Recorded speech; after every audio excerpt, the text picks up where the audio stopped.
diesel range with no heavy ends at all, just pure distillate. Very, very high quality oil. And a large amount of natural gas and LPG produced at the same time as the oil. So this seemed like a golden opportunity for Mongolia, because Mongolia doesn't have either natural gas or LPG and imports almost all of its transportation fuel. So here in one deposit, just one oil shale rock, you're able to generate fuels and gas that fill all of Mongolia's needs. So we started exploring really in earnest then, and we're very excited about the potential here. And it's just not just in the Gobi region, isn't it? It's just all, if you look at the landscape of Mongolia, it's pretty much everywhere.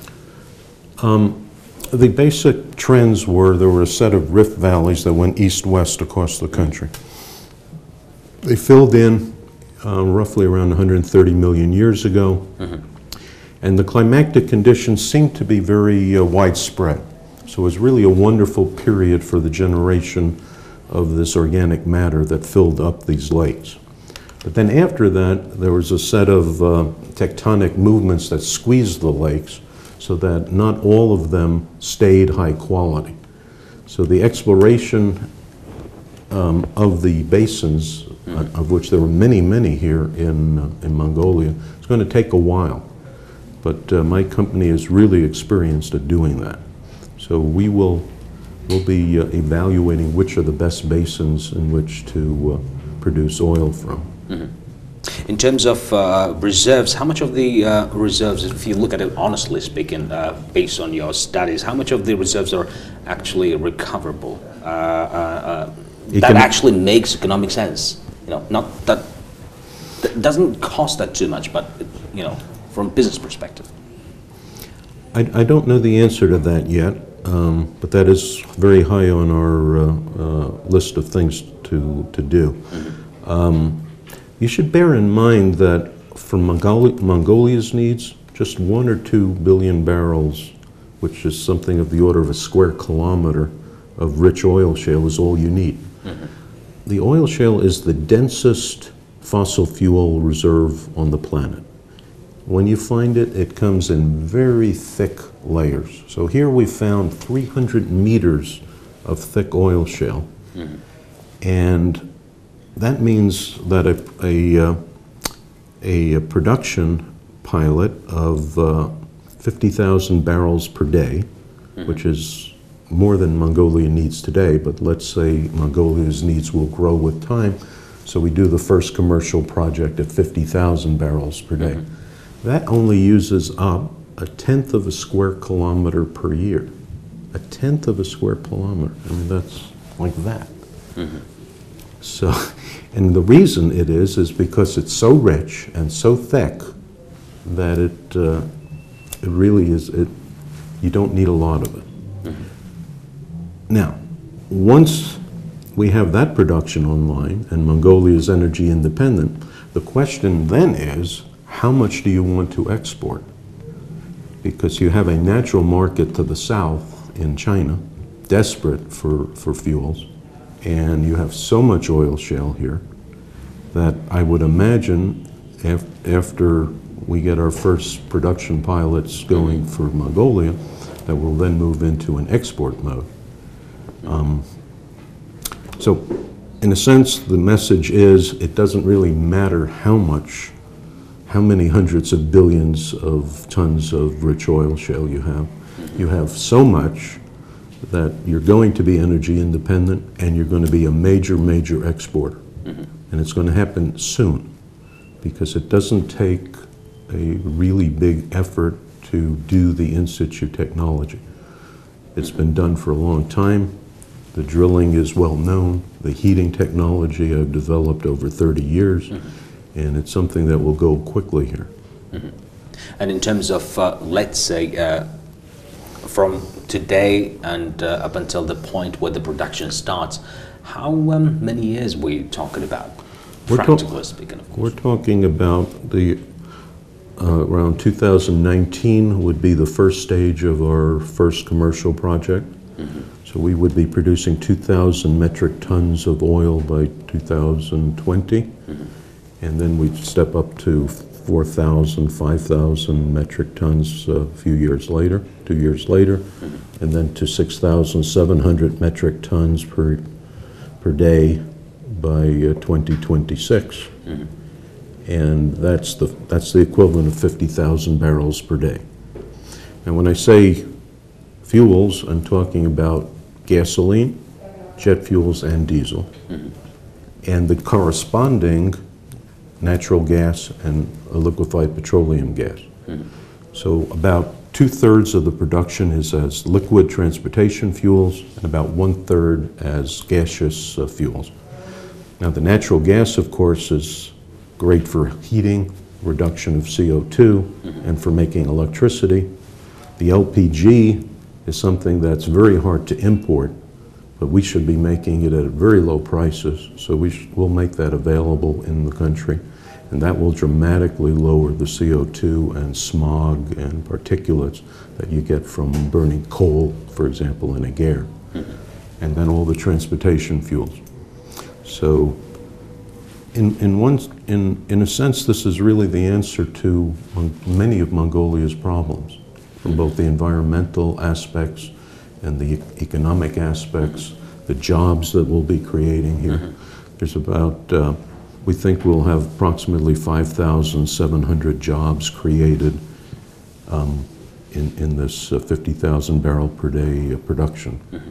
So jobs and high-paying, technically advanced jobs, not mining kind of mining jobs. Okay, we'll of course come to that point in a few moments, but before that, let's talk about Genie Oil. It's in the center of attention by signing a strategic oil shale development agreement with the government of Mongolia. Yes. And how basically you foresee the development is going, and basically the company proposed the technology, the in situ. Yes.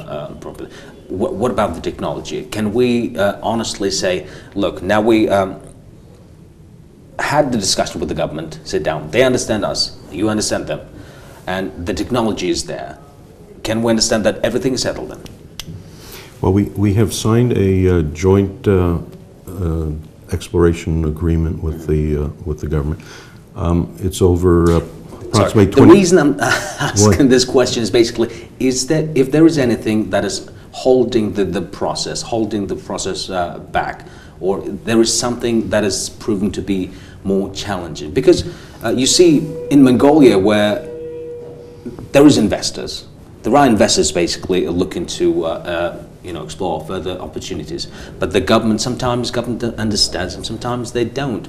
That's basically the argument. Is there anything that is actually proven to be more challenging? Well, there is, in the sense that the petroleum law of Mongolia the present one does not actually include oil shale in it. It talks about petroleum but not oil shale or any of the unconventional hydrocarbon. Because back in the 1950s when the law which wasn't surprising, basically. Yeah, it didn't exist, so it never made it into the law. So one has to come up with the appropriate legal framework in order to handle the oil shale. And I believe the petroleum law is in the process of being updated to include it. Associated with that is various fiscal terms that are different for oil shale than for conventional petroleum. And so one really has to sit down with the economic ministry to understand the best way to work the fiscal terms for this type of resource. But in every other way, it's been relatively easy to move forward here. We've been exploring the area, and basin by basin, we're basically mapping out where the best reserves are.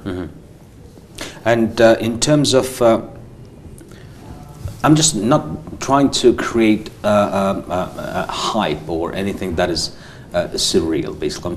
Because for the last few years, there has been a hype related to the mining industry, of course, and with with the possibility of Mongolia becoming energy independent, just because of Genie oil or the technology that is related to exploring this carriage, and it seems wonderful, as you've pointed out. It's a tremendous opportunity to. Well, it is. And it will happen. It's one of these things where I think there's such a need here in Mongolia and such a means towards fulfilling the need just sitting here that it's in everyone's best interest to move it forward as quickly as possible. So there's a lot of excitement in the government, and we're gradually getting the message out to the public that this really is an opportunity for the country, one that people really didn't know about a few years ago. So it's exciting. We've tried to create this beautiful picture related to how Mongolia could obviously develop and become energy independent. But what about the downsides, if there is any, of course? Well, anytime you do a large project like this, there's bound to be a certain amount of surface disturbance. We will be drilling a large number of wells, oil wells, and so it behooves us to study the hydrology, to study the air quality in the area, and make sure that our process doesn't negatively impact either the air, the water, or the surface. Now, we've done a number of pilots and projects in other countries, and so we know how to evaluate these things, and we know how to be protective of the environment. One good thing about this, as opposed to mining, is that because it's such a small area, because it's so rich, and because there is no surface disturbance associated with mining, that it's very easy after we've produced the oil to basically remove the wellheads and resod and reseed the surface, and you're back to your initial surface conditions. That's one of the reasons I've liked this way of producing the oil shale. There have been older methods used years and years ago where one mined the oil shale, put it in big furnaces, and cooked it in the furnaces, and then after the oil came out, you were left with all the spent oil shale. These were put into piles, and gradually they leached in the rain, and it was really very bad for the environment. So the new technologies, are much better, much better. And so we, all of the gases that come out are clean. And the amazing thing, I really have to point this out, of all the oil shales I've studied in the world, when you pyrolyze oil shales, you generate a lot of sulfur, H2S. And this has to be cleaned up, turned into elemental sulfur, because you can't emit H2S to the environment. The Mongolian oil shale is so low in sulfur that it doesn't seem to make H2S. So the handling of the air emissions is so much easier than in any of the other oil shales that I've worked on in the world. And what about initially? Well, I mean, it's. So it sounds amazing. And it sounds too good to be true. But it is true. Mongolia has lucked out. We're glad that we're actually discussing that on our channel, so it's great.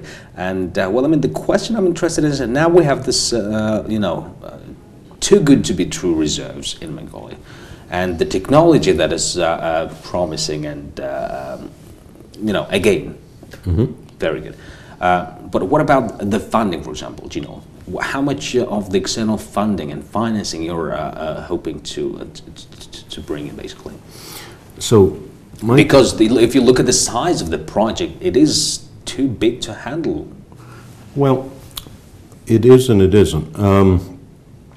Genie Energy is a U.S.-based company traded on the New York Stock Exchange and has a market cap of about $250 million and has several subsidiaries one of which is Genie Mongolia.